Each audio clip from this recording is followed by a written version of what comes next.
I chose to do my PowerPoint presentation over some senior government officials that were hacked by some North Carolina men and also some individuals from the UK.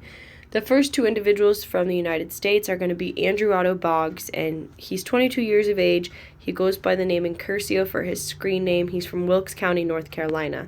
The second individual is going to be Justin Gray Liverman. He's 24 years of age and goes by the name of Default. He's from Morehead City, North Carolina. Both of these hackers were said to live with their parents at the time that these crimes were committed. The other three individuals I put in these PowerPoint slides, I address them as anonymous. I am not aware what their initial names are. I just know what their screen names are.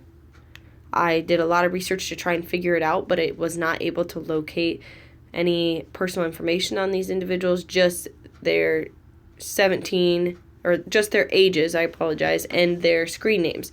So they're all three going to be from the UK. One is 17 and goes by the username Kraka. The second one is 17 and goes by the username of Derp. And the third one is 15 and goes by the screen name of Cubed. I did spend some time integrating these three individuals into this PowerPoint because it is very essential that we get all aspects of the crime and what happened and went on, but I did put a lot of emphasis and focus on the two individuals living in the United States.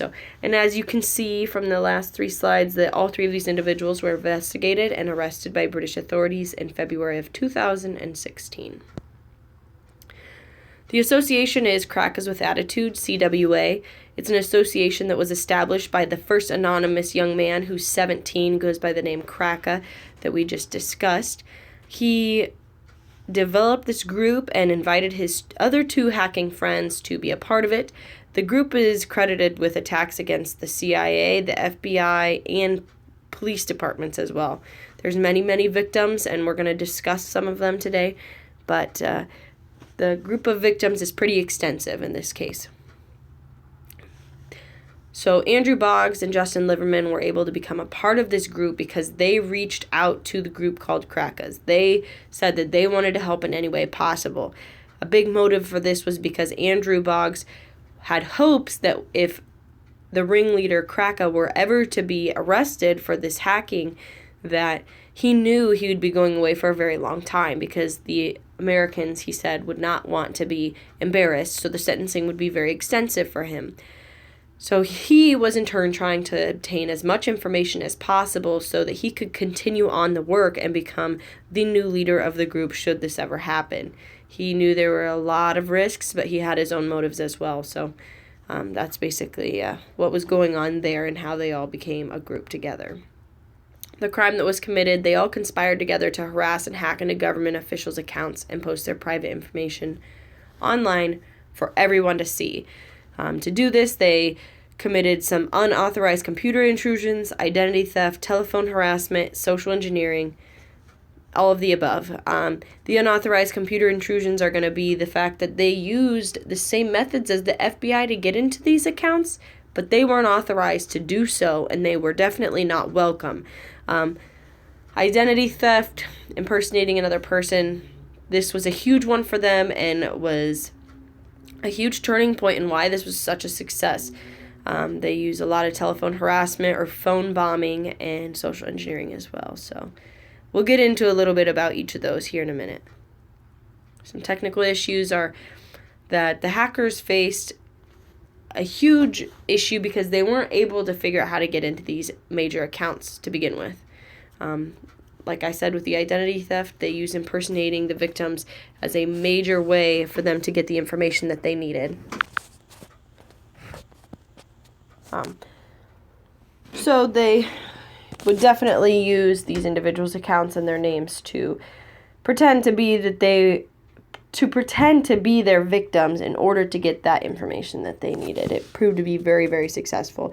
In fact, the way that these individuals were hacked was entirely why the scheme was so successful. The use of social engineering allowed the hackers to pull the entire thing off without even necessarily having outstanding hacking skills.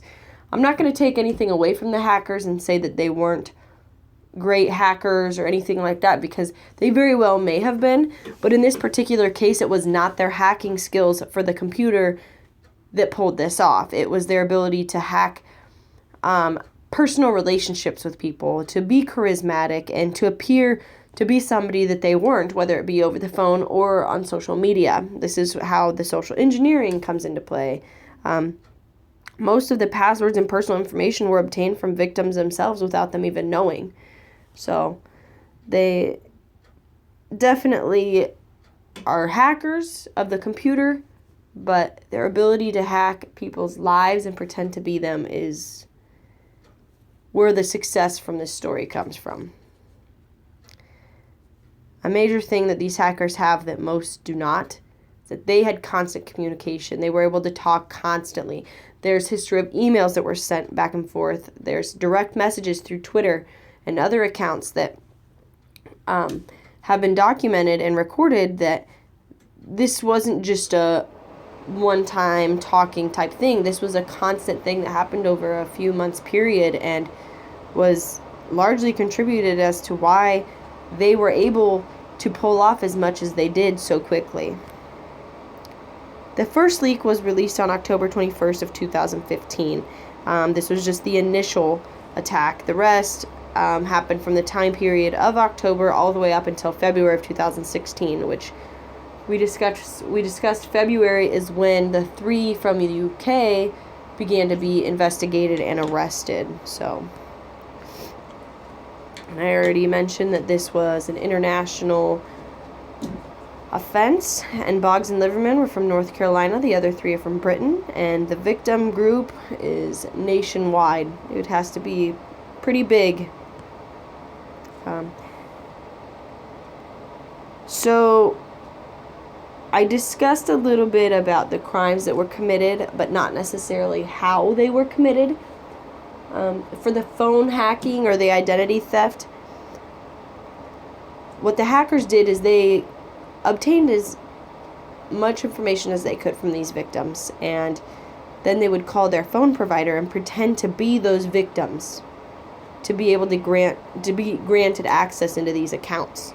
And then they would use this information, the security questions, the information that was linked to the account. So when you want to update something on your phone or change something on your plan or your bill, you're going to need to answer a few security questions. The phone representative or customer service rep is going to ask you these questions. And at first, the individuals didn't have enough information to pull it off, but they did eventually gain the information that they needed to convince the Verizon phone rep that they were who they said they were. So this allowed them to get access to these victims' emails, their pictures, their histories, their bank accounts, anything you can think of that you do on your phone, these people had access to. The phone bombing. Groups and providers, they would pay people to send hundreds and hundreds of threatening messages and harassing them to these cell phones. And they'd be pictures, phone calls, text messages, all the above. Twitter was used as a communication device between all the hackers. That's partially why this was so successful. We just discussed that. And WikiLeaks is where most of the information that was obtained was then released out into the open for everyone to see. A computer was definitely an instrument of the crime by the way that these hackers used this computer to gain information and to get into these accounts and pull off as much as they did. So that's definitely where this comes into play. They did do a lot via cell phone, but not near as much as they did on the computer.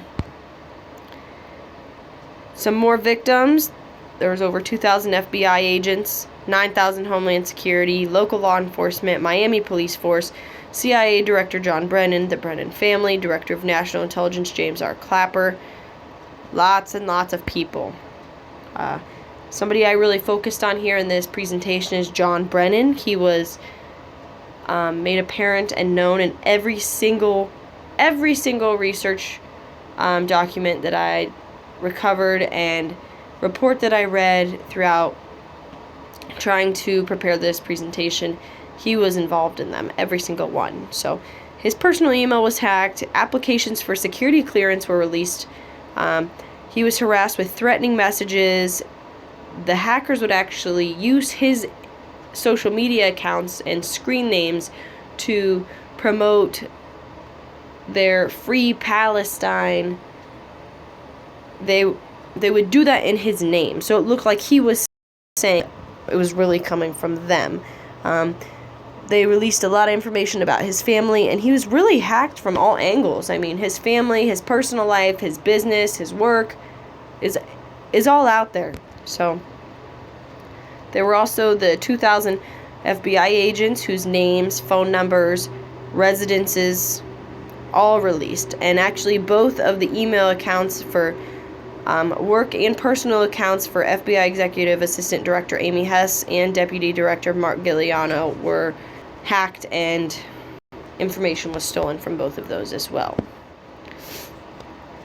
We also brought into play the Miami police. Over 80 local law enforcement, all of their information, just like the FBI, their residences, their phone numbers, their names, their families, all of that stuff was released, which is a very big deal because even with the FBI, there's undercover agents, and this stuff is all just released out, and you can't take it back once it's out there. All these people are at risk and in danger. There are also some bomb threats to Palm Beach County Sheriff Department. There are about a few of those that are suspected to be. So this was huge, lots of issues going on here with many different areas in the country. Why these people did it. I said I would discuss the motives. There were two major motives present in this group. The three from the UK were set on stopping government support and funding to Palestine. I had just mentioned that with John Brennan, they would post from his social media saying things like Free Palestine. They wanted to do this because the government was funding this country or this place, and Israel people were being killed and killing our people. So it was like funding murderers. That's what they felt like from their perspective. So they kind of had some good intentions there. Definitely went about it in some very harmful ways and dangerous ways. Boggs' own personal motivation, besides wanting to continue on the group after Krakow was arrested, was that he was very fascinated with aliens and wanted to know what our government knew about them. So basically, from my understanding, in February of 2016, some of the hackings were traced back to the UK at these individuals' homes. All three were caught and interrogated and arrested, and then in turn that led to the two Americans being arrested as well because of the history of conversation back and forth between the Twitter accounts and emails, and just some of the ways that you're able to track that information every time it's sent someplace or modified the numbering on the information.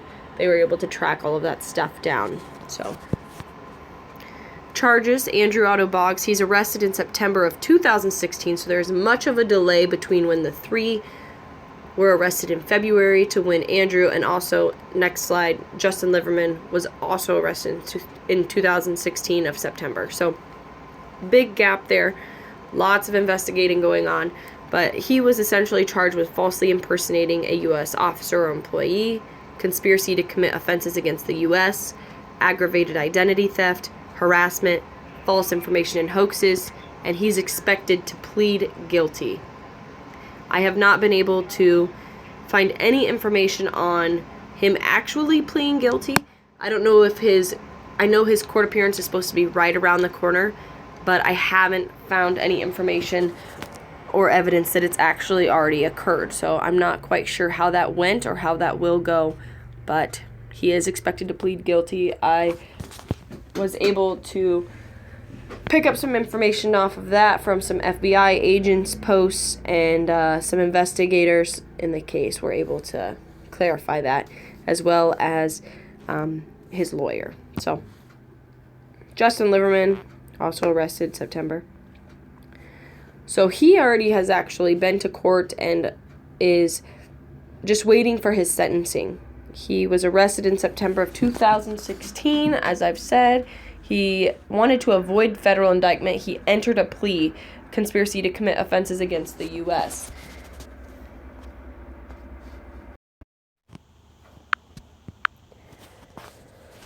So he to avoid the federal indictment, he did enter the plea. Oh, I apologize.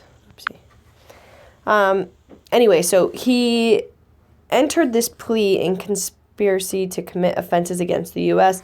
Basically, by doing this, he did it because it was going to reduce his sentence, and it did. So in May, when he faces his sentencing, the max he's facing is 5 years.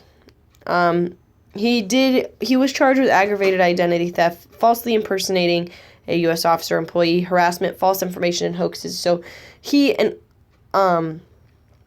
Boggs are facing some very, very similar charges, almost identical. But I don't know if Justin was just able to get in faster into the system or what. But he is just waiting for his sentencing, where Andrew is a little bit further behind him in this process. Also, the anonymous UK individuals, I was not able to get any information as to understanding what has happened to them since they were arrested. But like I said earlier, because of the delay and the investigation process from when they were arrested until the 2 men in America were arrested, I definitely would have to say that I think it played a huge role in the way that the 2 men in the United States were discovered, because these 3 men were arrested in the UK, but I haven't been able to see what has happened to them since then. Some potential effects from this case is, through the process of investigation and court appearances, there has been a lot of talk as to how these individuals pulled this type of scheme off and were actually able to hack into government officials' accounts, with the main method of attack being through social media and simply just the ability to impersonate someone as easily as a customer service representative of a phone company.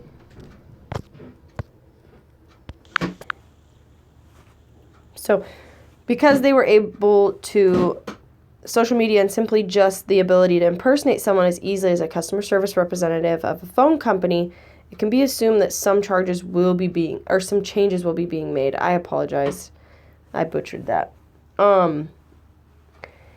Anyway, so basically what this slide is talking about is that, I already mentioned it earlier, is that because this is such a huge hacking and it's people with such high security clearance, it's something to be very feared.